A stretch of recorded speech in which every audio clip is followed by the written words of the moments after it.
Fala, Júnior Cigano! Basta. E aí, garoto? Beleza?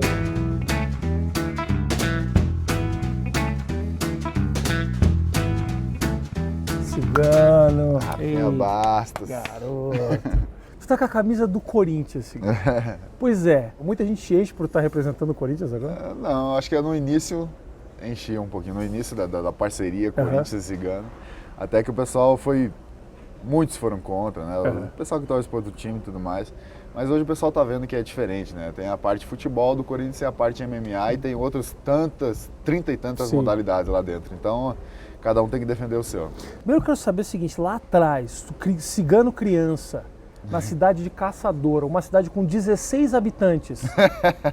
Tu era um cara brigão, tu era um cara tranquilo, como é que é? Rapaz, eu era um cara meio chorão. Quando eu era criança, era chorão, demais. Eu não gostava de briga, não gostava de nada. As professoras até falavam que eu tinha que me defender. A professora da escola, se defenda, rapaz, eu grandão, né? Se defenda. Eu era tudo meio bobão, assim. Os caras tiravam sarro de ti, velho? Tirava e até, assim, queriam mostrar que estavam batendo no grandão, então davam uns empurrões. Mas nunca foi de briga. Eu sempre fui...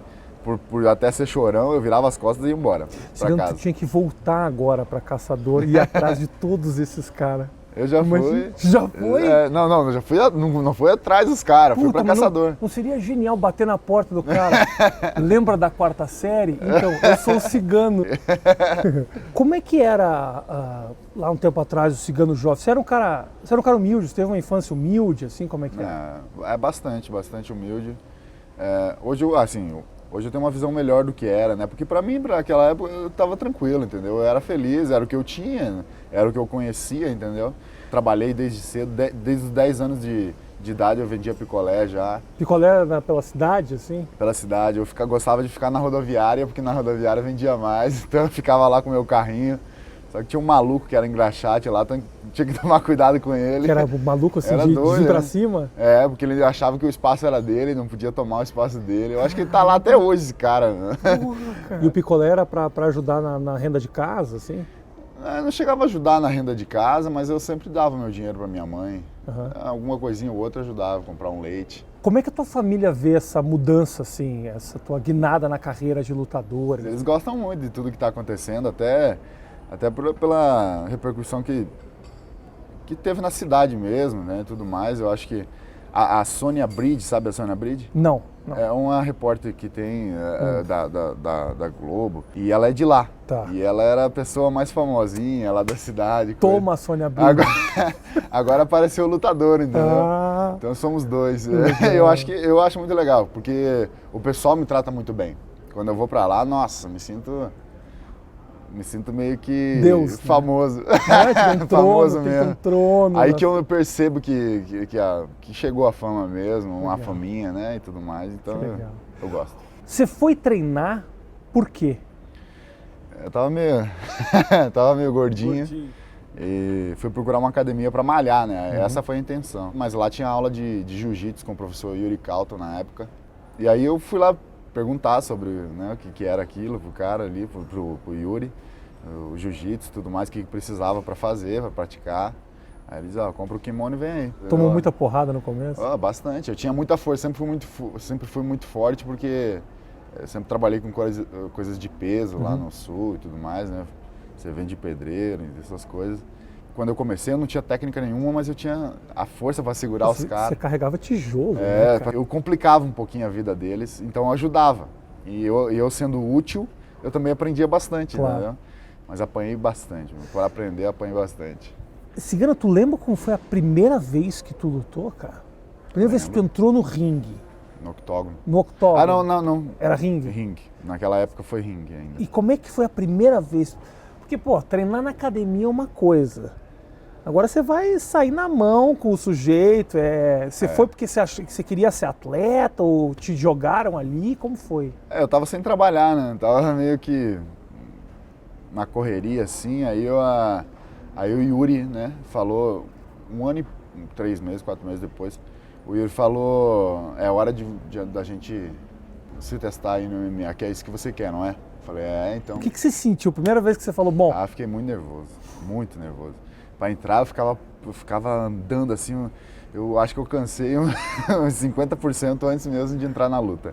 Mas graças a Deus eu entrei na luta, o cara era dobrado assim, mas... O cara era mais forte do que tu na época? Era, mas mesmo ele sendo mais experiente, eu acho que eu era mais atleta do que ele. Uhum. Porque ele me marombava muito, essas coisas, então ele cansou também rápido, eu acho. E com 3 minutos de luta eu ganhei. Naquela época valia tiro de meta no chão. Uau, tiro de meta, pra quem não sabe, a pessoa chuta a cara da outra quando ela tá no chão. Eu derrubei ele e dei uma bica na cabeça. Olha só que poético. Não, mas ficou tudo bem com ele. Ele ficou só uns 15 minutos lá no chão. Mas cara, depois... como é que... Ó, isso é uma coisa que eu quero entender do lutador. Da época valia tiro de meta. Hoje em dia a regra já mudou um pouco. Não pode mais. Mas quando o cara cai e expõe a cabeça pra você, você pode chutar. Chuta... Cara, você não tem medo de arrancar a cabeça do sujeito e ir embora? Não, acho que não. Acho que você está buscando a vitória, né? E aquilo sendo válido, né? Não fugindo às regras. Eu acho que nada te bloqueia para fazer, para usar as tuas técnicas, né? Eu sei lá, apareceu, ele botou a cabeça na minha frente, eu chutei. Te dá raiva? Não, raiva não. A raiva atrapalha, na verdade, entendeu? Vai tirar o teu foco, vai tirar a tua consciência de quando você está lutando, saber usar os movimentos e as técnicas na hora certa. Então, raiva tá bem longe do que a gente faz. Você já esteve lutando com um cara e aí você sente que você tá batendo no cara. E uma hora que te dá uma pena do cara, fala, meu, dá cá, ô tiozão, dá um fim nessa coisa aqui, o cara tá se machucando. Dá não, dá pena também não. E tipo, ao contrário, entendeu? Quanto mais você bate, mais o cara resiste. Tipo, você sente que os teus golpes não estão sendo eficazes o suficiente, entendeu? Então você quer bater mais. E às vezes cansa também e tudo mais. Com o Roy Nelson foi frustrante, porque antes da luta, um jornalista veio falar comigo e falou, pô, você tá tendo uma carreira legal, vem ganhando de grandes nomes do MMA, Crocop, Verdun, tudo mais. Agora você vai lutar com o Gordinho. Já pensou você perder pro Gordinho?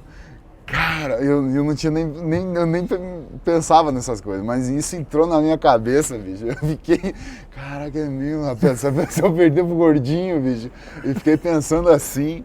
E isso, na hora da luta, eu lembrava. Jura disso, mesmo? Pô, não posso perder pro Gordinho. E aquilo ficou na cabeça, você vê como é que é. A parte psicológica tem que ser forte também. Você luta por quem? Quem que você tá? É a tua família? É a tua mãe? Quem que você sente que você está carregando naquele momento que você está entrando no ringue? Eu acho que, primeiramente, eu mesmo, né? Porque eu estou muito feliz com tudo que está acontecendo. E com certeza a minha família. Eu também, eu me sinto responsável, entendeu? Por trazer uma vida melhor para eles e tudo mais. Como tem sido, graças a Deus. Que legal. Brother. Valeu. Obrigado, irmão. Obrigado. Boa sorte aí, cara. Boa sorte em tudo, velho. Mesmo sendo corintiano, eu tô Valeu.